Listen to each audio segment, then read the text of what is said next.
ಶ್ರೀ ಪರಾಭವನಾಮ ಸಂವತ್ಸರ ದಕ್ಷಿಣಾಯಣ ಗ್ರೀಷ್ಮ ಋತು ಆಷಾಢ ಮಾಸ ಶುಕ್ಲ ಪಕ್ಷವಾಗಿದೆ.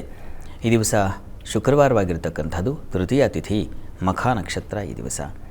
ಈ ದಿವಸದಿಂದ ದಕ್ಷಿಣಾಯಣ ಕಾಲ, ದಕ್ಷಿಣಾಯಣ ಪುಣ್ಯಕಾಲ ಅಂತಲೇ ಕರೀತಾರೆ. ನಾವು ಒಂದು ಪ್ರಧಾನವಾಗಿ ಇದು ಏನನ್ನು ಸೂಚಿಸುತ್ತೆ ಅಂದರೆ ಕಾಲ ವಿಭಜನೆಯನ್ನು ಸೂಚಿಸುತ್ತೆ. ಉತ್ತರಾಯಣ ಪುಣ್ಯಕಾಲ ಅಂತಕ್ಕಂಥದ್ದು ಸೂರ್ಯ ಉತ್ತರದ ಕಡೆಗೆ ತನ್ನ ಪ್ರಯಾಣವನ್ನು ಬೆಳೆಸ್ತಾನೆ ಅಂತಕ್ಕಂಥದ್ದು.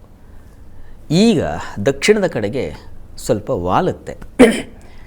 ಹೀಗಿರೋದ್ರಿಂದ ನಮಗೆ ಈ ಬೇಸಿಗೆ ಕಾಲ ಹಾಗೂ ಮಳೆಗಾಲ ಇವುಗಳ ಒಂದು ಪರಿಚಯ ಚೆನ್ನಾಗಾಗುತ್ತೆ. ಇದರ ವಿಭಾಗವೇ ಇದು, ಯಾವುದು ಉತ್ತರಾಯಣ ಮತ್ತು ದಕ್ಷಿಣಾಯಣಗಳ ಒಂದು ಸಂಕ್ರಮಣ ವಿಭಾಗ. ಇದು ದಕ್ಷಿಣಾಯಣ ಸಾಮಾನ್ಯವಾಗಿ ಉತ್ತರಾಯಣ ತುಂಬ ಶ್ರೇಷ್ಠ ಅನ್ನೋ ನಂಬಿಕೆ ಇದೆ ನಮಗೆ. ಸತ್ರು ಉತ್ತರಾಯಣದಲ್ಲಿ ಸಾಯಬೇಕು ಅಂತಕ್ಕಂಥದ್ದು. ಭೀಷ್ಮಾಚಾರ್ಯರು ಕಾದಿದ್ರು ಉತ್ತರಾಯಣ ಬರೋವರೆಗೆ, ದಕ್ಷಿಣಾಯಣದಲ್ಲಿ ಸತ್ತರೆ ಮೋಕ್ಷ ಇಲ್ಲವಾ ಹಾಗಿದ್ದರೆ, ಈ ಥರದ್ದೆಲ್ಲ ಪ್ರಶ್ನೆಗಳಿದೆ. ವಸ್ತುತಃ ಹಾಗಲ್ಲ. ಎಲ್ಲ ಕಾಲವೂ ಭಗವದ್ಗೀತೆಯಲ್ಲಿ ಕೃಷ್ಣ ಹೇಳ್ತಾನೆ, ನಾನು ಯಾರು ಅಂತಂದರೆ ಕಾಲೋಹಂ ಅಂತ, ನಾನು ಕಾಲವೇ ಆಗಿದ್ದೀನಿ ಅಂತ. ಕಾಲವೇ ಅವನಾಗಿರುವಾಗ ನಾವು ಈ ಕಾಲವನ್ನು ಹೇಗೆ ಇದು ವರ್ಜ್ಯ ಕಾಲ, ಇದು ಶ್ರೇಷ್ಠ ಕಾಲ, ಇದು ಉತ್ತಮವಲ್ಲದ್ದು ಅಂತ ಹೇಗೆ ಪರಿಗಣಿಸಬಾರದು. ಇದು ನಮಗೆ ವಾತಾವರಣದಲ್ಲಿನ ಬದಲಾವಣೆಯಿಂದಾಗಿ ತೋರ್ತಕ್ಕಂಥ ಒಂದು ಸಂಕೇತವಾಗಿದೆ ದಕ್ಷಿಣಾಯಣ ಅಂತಕ್ಕಂಥದ್ದು. ದಕ್ಷಿಣಾಯಣದಲ್ಲಿ ದೇವತೆಗಳ ರಾತ್ರಿ ಅಂತ, ದೇವತೆಗಳು ನಿದ್ರೆಗೆ ಜಾರುವಂಥ ಕಾಲ. ಹೀಗಾಗಿ ಇದನ್ನು ದಕ್ಷಿಣಾಯಣ ಅಂತ ನಾವು ಆಷಾಢ ಮಾಸದ ಪ್ರಾರಂಭ ದಿವಸ ಇದನ್ನೆಲ್ಲ ಚರ್ಚೆ ಮಾತಾಡಿದ್ವಲ್ಲ. ಅಂತೂ ಇಲ್ಲಿಂದ ನಮಗೆ ವ್ರತ, ಪೂಜೆ, ನಿಯಮ ಇವುಗಳಿಗೆ ಒಂದು ಚಾಲನೆ ಕೊಡ್ತಕ್ಕಂಥ ಒಂದು ಕಾಲವಾಗಿದೆ.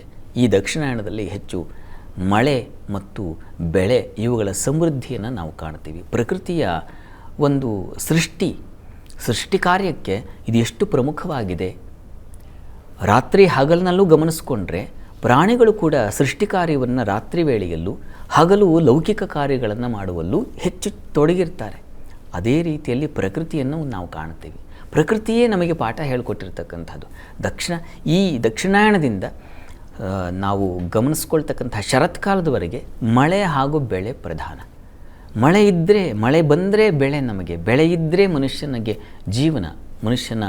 ಮನುಷ್ಯ ನಿಂತಿರೋದೇ ಈ ಮಳೆ ಬೆಳೆ ಮೇಲೆ. ಇಂಥ ಮಳೆಗೆ ಈ ಒಂದು ದಕ್ಷಿಣಾಯಣ ನಮಗೆ ಮಹಾ ಉಪಕಾರವನ್ನು ಮಾಡಿಕೊಡುತ್ತೆ. ಮೋಡಗಳೆಲ್ಲ ಒಂದು ಕಡೆಗೆ ಸೇರಿಕೊಂಡು ಘನೀಭವಿಸಿ ನಮಗೆ ಸಮೃದ್ಧವಾದ ಮಳೆಯನ್ನು ತಂದು ಕೊಡ್ತಕ್ಕಂಥ ಕಾಲ. ಹೀಗಾಗಿ ದಕ್ಷಿಣಾಯಣ ಕೂಡ ತುಂಬ ಶ್ರೇಷ್ಠವಾದದ್ದು. ಇಲ್ಲಿ ನಾವು ಪ್ರಧಾನವಾಗಿ ದಕ್ಷಿಣಾಯಣದಲ್ಲಿ ಸಾಮಾನ್ಯವಾಗಿ ಈ ಸಂಕ್ರಮಣ ಕಾಲದಲ್ಲಿ ನಾವು ನದಿ ಸ್ನಾನ ಇತ್ಯಾದಿಗಳಿಗೆ ಬಹಳ ಶ್ರೇಷ್ಠ ಫಲವನ್ನು ಹೇಳಿದೆ. ಕರ್ಕಟಕದಲ್ಲೂ ಹೇಳಿದೆ.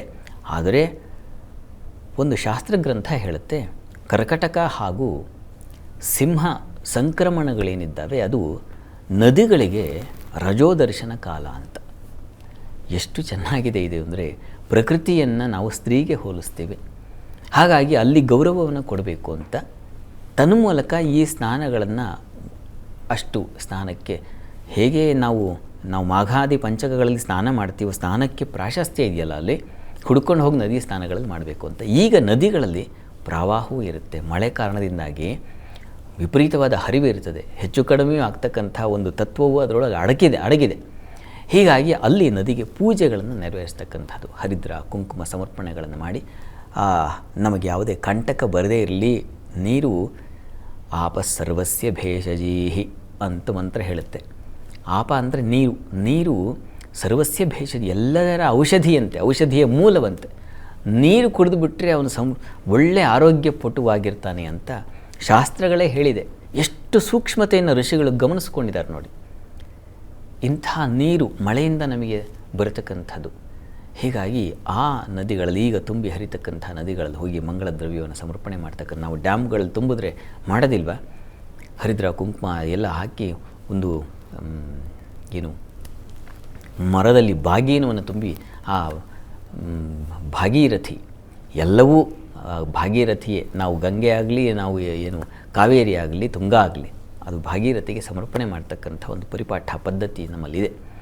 ಹೀಗಾಗಿ ಈ ಸಂಕ್ರಮಣಗಳಲ್ಲಿ ಅಲ್ಲಿ ಹೋಗಿ ಪೂಜೆ ಮಾಡ್ತಕ್ಕಂಥದ್ದು, ನದಿ ದರ್ಶನ ಮಾಡ್ತಕ್ಕಂಥದ್ದೆಲ್ಲ ಶ್ರೇಷ್ಠ ಅಂತಲೂ ಹೇಳಿದೆ.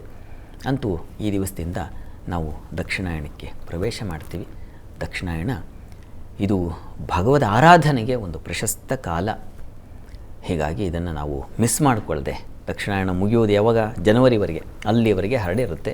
ಅಲ್ಲಿವರೆಗೆ ನಮಗೆಲ್ಲ ವ್ರತ ಹಬ್ಬ ಇವುಗಳೆಲ್ಲ ಬರುತ್ತೆ.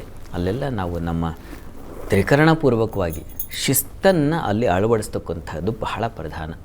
ಆ ರೀತಿಯಲ್ಲಿ ನಮ್ಮ ದೇಹ ಮನಸ್ಸು ಇವುಗಳನ್ನು ನಾವು ಸಿದ್ಧಗೊಳಿಸೋಣ. ಈ ದಕ್ಷಿಣಾಯನ ಇದಕ್ಕೊಂದು ಚಾಲನೆ ಕೊಟ್ಟಿದೆ, ಇದನ್ನು ನಾವು ಅನುಸರಿಸೋಣ.